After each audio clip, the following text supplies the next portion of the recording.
অভিবাদন জানাবেন। আমি বিনীতভাবে অনুরোধ জানাচ্ছি সবাই করতালির মাধ্যমে অভিবাদন জানাবেন। এখন আমি বাংলাদেশ চা কন্যা এ পর্যায়ে আমাদের মাননীয় সাংসদকে দেশ দিয়ে বরণ করে নিচ্ছেন বাংলাদেশ চা কন্যা নারী সংগঠনের সদস্যবৃন্দরা। সবাই করতালি দিয়ে আমাদেরকে অভিবাদন জানাবেন।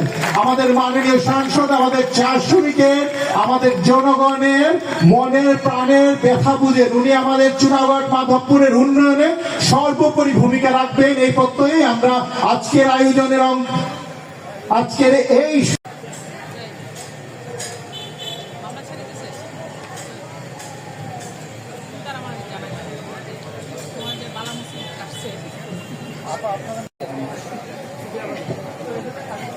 সুদী উপস্থিতি, আমাদের প্রথম পর্যায়ের অনুষ্ঠান এ পর্যায়ে সমাপ্ত হয়েছে।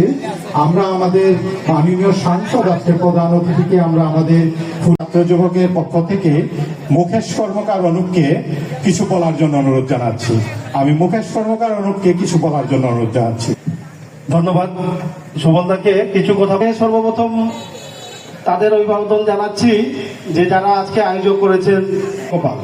আমি আসলে আজকের অধ্যকার প্রধান অতিথি সব আসলে কর্মসংস্থানের অভাবে ভর্তি এদিকে ওদিকে ঘুরপাক খাচ্ছে, কিন্তু আসলে কর্মসংস্থান ওভাবে পাওয়া যাচ্ছে না।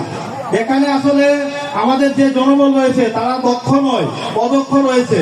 তাই এখানে যদি কারিগরি কোন রকমের শিক্ষা ব্যবস্থা করা যায় তাহলে তারা কিন্তু আসলে করতে চাচ্ছি না। আমি চাইবো আপা যেন